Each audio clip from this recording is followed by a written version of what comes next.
Hello, Dr. Zakir Naik. My name is Harris. I'm from Phoenix, Arizona, in the United States. I'm an entrepreneur and a marketing manager. Two of my friends in America have converted watching YouTube videos of you. One of them a Christian, one of them an atheist. One of my friends presented me with how to deal with an atheist DVD of yours, which I did watch. But that didn't answer my question. And I've asked this question to a lot of people with no satisfactory answers, a lot of intelligent people. Of all the scholars that I've ever watched on YouTube, in my opinion, you are the most rational, logical, easy to understand kind of scholar that I've ever come across in my life. And it is really important that this question is answered because I've never had a satisfactory answer for this question. My question is like a coin with two sides. The first side of it is this, and this is the question. I'm somewhere between an atheist and agnostic. I'm not sure where. God has created this entire universe, and the Quran speaks a lot about how it has taken so many days and mountains and this and that, and life is going to be a test and whatnot.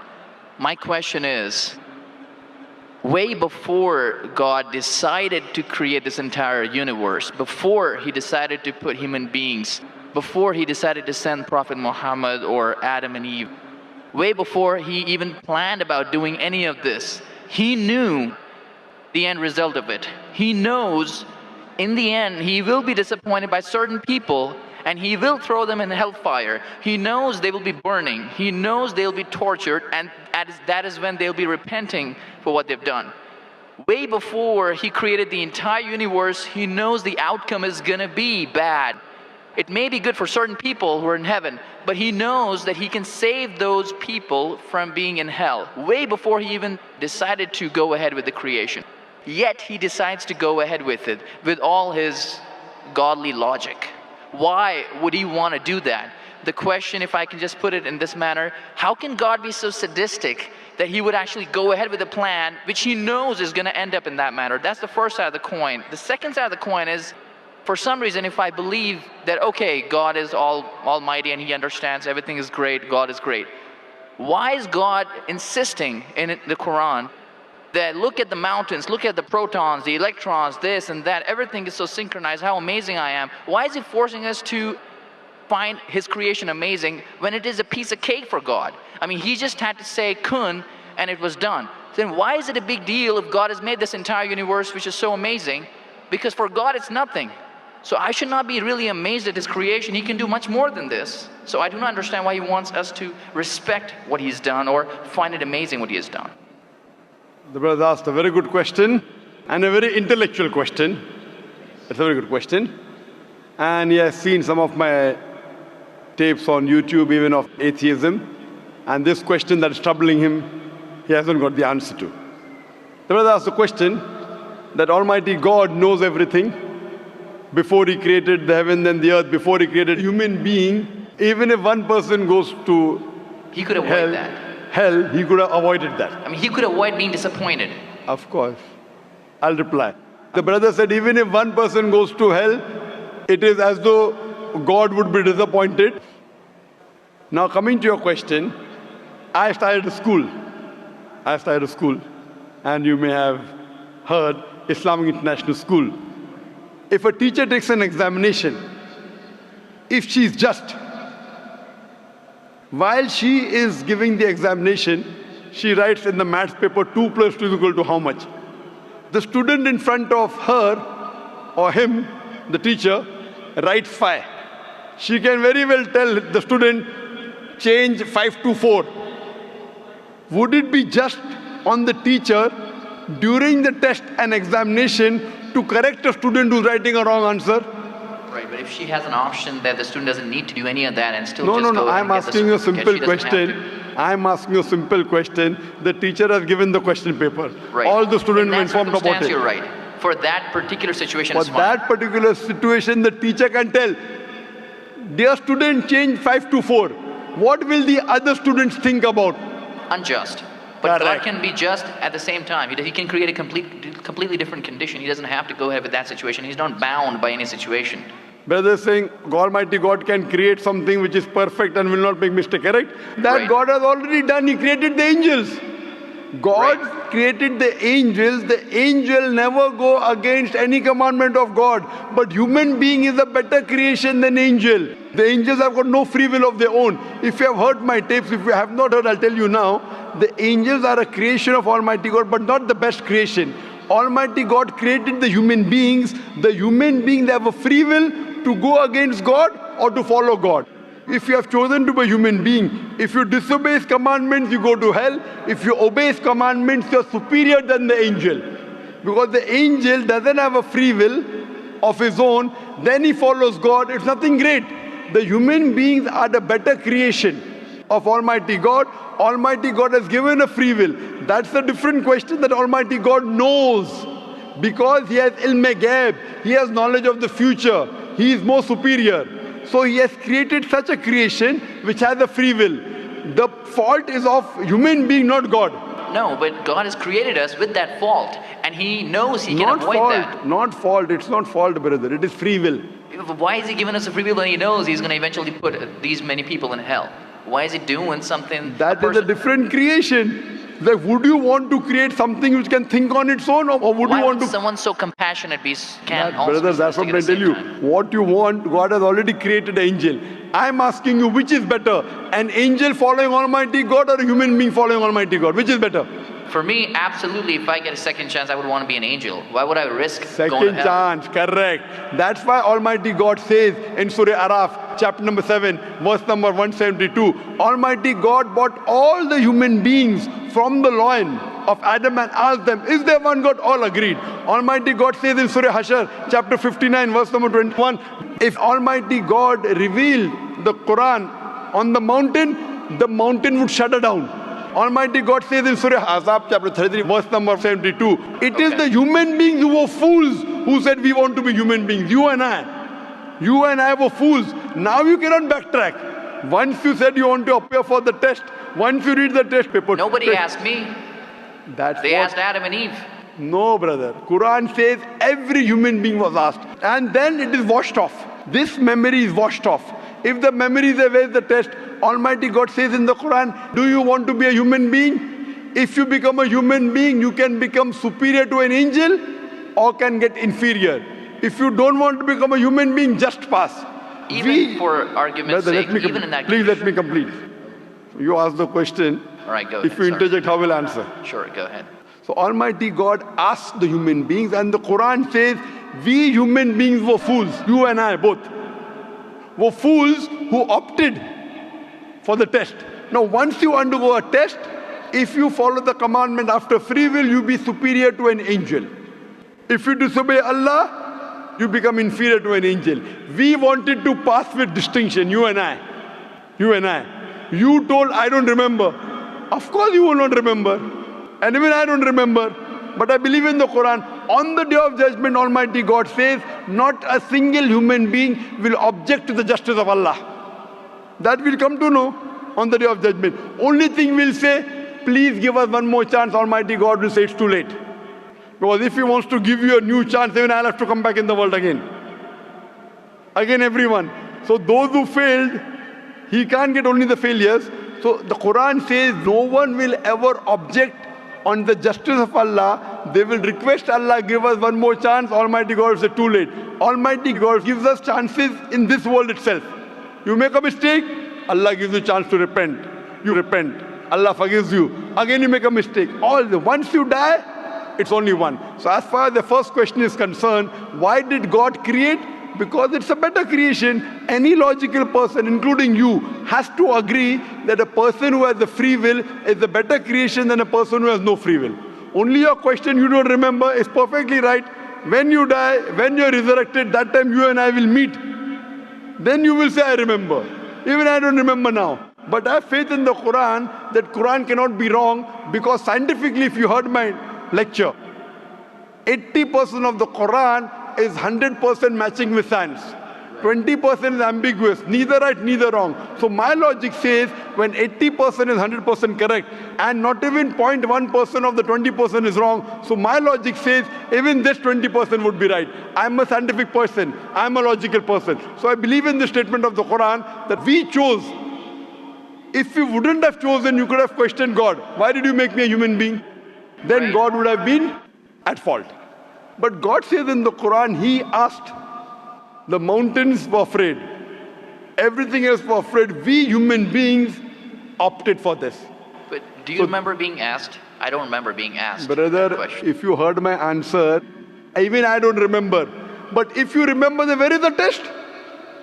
Imagine if a teacher teaches you something. Teacher teaches you something. Teacher gives you the book. The teacher has to take away the book for the test. If the teacher says, okay, take the book and answer, where is the test? Okay, but why? After the examination is over, you can go home and check or not. But even before the exam began, God knows the end Brother, result. listen to me. After the examination is over, can you go and check home or not in the textbook? Absolutely. But during the examination, can you check? No. So now the examination is going on, brother. Once it's over, you can check. If you tell teacher, I want to see the textbook, I don't remember. No. During the examination, you cannot refer to the textbook. It will be called cheating. Correct? So once the examination is over, if you don't remember, you tell God, what is this illogical? But Quran says not a single human being will object to the justice. Let the test get over. So today, I being a scientific person, I being a logical person, based on my knowledge of science, based on my logic, when I read the other scriptures and when I read the Quran, I find Quran is the only book, only religious scripture on the face of the earth which passes this test. So therefore I, being a scientific person, being a logical person, agree, okay, fine. This statement of the Quran also has to be right. I don't remember, that's the test. If I remember, where is the test? So that answers the first part of the question. First part, that saying that God was sadist. God is not sadist. For example, I start a medical college. I want the school students to go to medical. How many students who go to school enter the medical college? Just roughly, can you guess? Few. Surely less than 5%. Less than maybe 1%. So why did you make a college where only 1% can enter? Fine. It is for selected few. So same way God made heaven, Jannah, Jannat-e-Firdaus. Everyone cannot go to Jannat-e-Firdaus. Why not? Sorry? Why not? Why can't everyone go to medical college? Because it's human capacity. If humans were capable of being able to put everyone in medical college, they would. That's the way we are made. The same way, everyone cannot become a doctor. Only those who have the capacity. Same way, everyone cannot go to Jannat-e-Firdaus, the high levels of paradise. We have to strive. God has given you capacity. If you don't follow His guidance, you cannot. If you follow His guidance, to go to Jannah is very easy. If you're intelligent, it's very easy. If you're intelligent and if you're truthful to yourself. But if you're not truthful to yourself, even a non-intelligent man can go to Jannah. Only thing, you should be truthful. God has given you different options how to follow Him. Some people think they are smart. I tell them they're extra smart. If they were smart, they would see it is crystal clear, in black and white, that this is the word of God. You have to follow it. That's the reason Francis Bacon said, little knowledge of science makes you an atheist. In-depth knowledge of science makes you a believer in God. So I wouldn't say God is sadist. I said we were fools who opted to undergo the test. Not God. God gave you an option. What do you want to be? We chose. So we are responsible, not God. God is not a sadist. We are fools. That's what the Quran says. On the day of judgment, you will come to know, inshallah, you and I both. Inshallah, if I go to Jannah, inshallah, I'll pray to God, I'll thank God. You know, I was a good person, I choose to be a human being. If you pass that. If you fail, then we will curse our own self. Hope that answers the question. The second part? Sorry, what was the second part? That even if I believe how almighty He is, how knowledgeable He is, why is He so bent on convincing us, look at the mountains, look at the electrons, look at the protons? The second part of the question was that why does Almighty God give references of the mountain that He's created this? For Him it is peanuts. So why is He talking?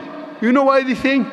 He's saying these peanut things, mountain, they would shudder. You human being who are superior, why don't you understand? Quran says in Surah Hashar chapter 59 verse number 21, had the Quran been revealed on the mountain would have fallen down to utter ruin. But to us human beings it makes no difference. He's giving these examples to show that these things which are so powerful, the mountains, etc., which He has created, would have submitted their will. Why don't you human beings do? He's trying to give an example that we are fools. He's not trying to praise Himself.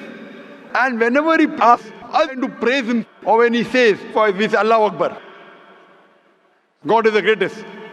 Do you think it will change Allah? No. Whether you say 1,000 times Allahu Akbar or 1,000,000 times, He cannot become greater. He's already the greatest. The reason we say these things is because it is our human mentality, our human nature, that we follow the people who are famous, we follow the people who we praise. For example, your mother has a heart attack. There is an unknown person on the street who gives you the treatment. And you heard that the best heart specialist in the world is Dr. X. Now, will you follow Dr. X's advice or the person on the street who you don't know? Dr. X. Why? Because Dr. X is famous. People know him. He's the best in the world. So the reason in our salah, in our life, we say Allahu Akbar, Allah is the greatest, Allah is the most wise, Allah is the most intelligent. Why? If we say that, it doesn't benefit Allah. It benefits us. That if we praise Him, we follow Him. If we follow, we go to Jannah. To Allah, it makes no difference. Therefore, Allah says, will you not then believe? Will you not then understand? That means the Quran is revealed to the people for understanding. So He's giving this example not to make Himself great. He's already the greatest. Whether you say 1,000,000 times Allah is the greatest, it will not make a difference to Allah. He's telling it to you. Allah says in the Quran, Allah does not require you, you require Him. So when we praise Him, it is human psychology that the person you praise, person you talk great about, you tend to follow his advice. By following his advice, it will benefit you, it will not benefit him. He is already the greatest. He is already the merciful. So these are rules and regulations laid down. He is our creator. He knows our mindset. You are a student of science, correct? I am also a student of science. The moment I come to know, Allah mentioned these scientific facts which we came to know today, 50 years back, it increases my faith in Allah. Allah says in Surah Fussilat chapter 41 verse 53, Sanuri mayatina fil afaqi wa fi anfusihim hatta yatabayyana annahu al-haq. Soon we shall show them our signs in the furthest regions of the horizons and into their soul until it is clear to them that this is the truth. So Allah is giving these examples so that it benefits us. For Him, it makes no difference. It is benefiting us, so He is giving us a chance to follow Him so that we can go to heaven. Hope that answers the question, brother. I recognize His power, and I understand He's amazing in all that He's done. But am I expected to be amazed at His achievements at creating this universe? Because for Him, it's like a 1-second job. Correct. Right? So for Him, which is 1-second job, when He tells you not to have alcohol, if you have alcohol, sure. But am I expected to be amazed at His creation? No, see, the thing is that He is not there to prove Himself better. If you believe that for Him it is peanuts, so will a person lie? No. So if He says don't have alcohol, you will not question Him. No. Don't have pork, you will not question Him. Yeah, but I'm not amazed at His creation because for Him it's nothing. Compared to us, it's amazing. For Him, it's nothing. Right. But compared to us, a person who can create the universe, when He tells me not to have alcohol, I immediately follow. Sure, I don't mind following Him, but do I have to be amazed at His creation, as is said in the Quran? See, as you asked me the question, should I be amazed at the creation? Right. I would say, if I believe human being is a better creation, then yes, I'm amazed, and then I say, Alhamdulillah, He has made me better than that. So if I'm amazed, He made the mountains, He made the stars, He made the sun, but He made Zakir Naik also. He made a human being. and we are the best of creation. So he gives these examples so that we realize what benefit he has given to us, all the favors he has given to us. Talking about the science, talking about the protons, talking about the mountains. Finally he says human beings are the best creation. So in comparison, we have to agree that our Creator has created this human body, the molecules, the DNA, the complex thing, which can never come by chance. So in this way, we are amazed at the creation of the human being. And then we submit to him. If we are not amazed, only by being amazed, we submit that he is our creator, he is worth worshipping. No one else can do that. This is so that we worship him and we pass the test and we go to paradise. Hope that answers the question. If Bill Gates gives me $100, should I be amazed that he has given me that money? I believe that the question has been answered, and unfortunately we are very constricted for time. You are welcome to come back tomorrow, inshallah. As with all of the brothers and sisters, we have come to the end of tonight's session. So please, a very big thank you. Last. It said, if Bill Gates gives you $100, Should I be amazed? will you get amazed? Brother, the question is, why should Bill Gates give you $100?